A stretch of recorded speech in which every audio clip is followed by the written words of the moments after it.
नमस्कार, तुम्ही पाहताय लोकाशा टीव्ही. मी अप्पासाहेब मोहोरकर.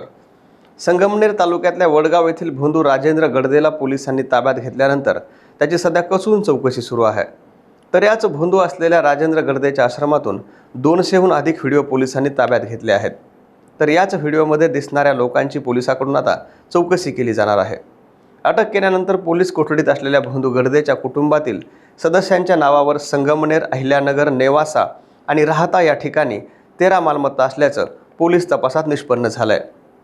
तर कॅन्सरसारखे दुर्धर आजार मंत्राने आणि दैवी शक्तीने बरे करतो, त्याचबरोबर मूल नसणाऱ्या स्त्रियांना मूल देतो, तर घरातील सर्व समस्या मंत्रशक्तीद्वारे बऱ्या करतो असं सांगून अंधश्रद्धेच्या माध्यमातून या भोंदू गडदेनं अनेकांची फसवणूक केली आणि त्यांच्याकडून पैसे उकळले.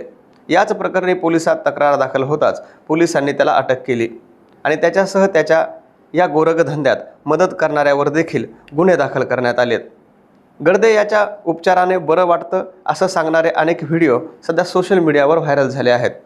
तर त्याच्या आश्रमातून जप्त केलेल्या व्हिडिओची फॉरेन्सिक तपासणी करण्यात येणार आहे. याच गडदेच्या प्रकरणात डॉक्टर पुरी नावाचा व्यक्ती औषध पुरवठ्याचा सूत्रधार आहे. त्याच्यावर यापूर्वीच नाशिकमध्ये 4 गुन्हे दाखल आहेत.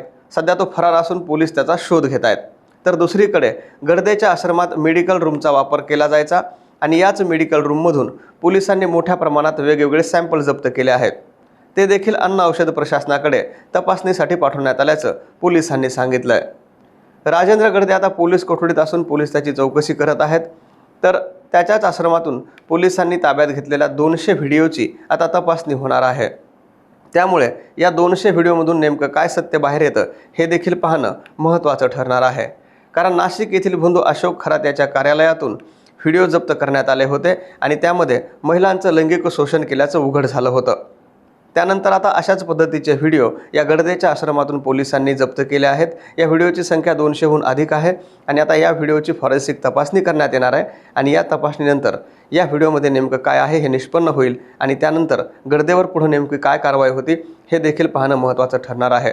मात्र भोंदू अशोक खरात याच्यानंतर कारवाई झाल्यानंतर महाराष्ट्रामध्ये मोठ्या प्रमाणात अशा भोंदू बाबांवर कारवाई होताना पाहायला मिळते आणि याच भोंदू बाबांचे अनेक व्यवसाय, त्याचबरोबर महिलांसोबत असलेले अनैतिक संबंध असेल, महिलांचे लैंगिक शोषण असेल, या सगळ्या बाबी आता समोर येत आहेत.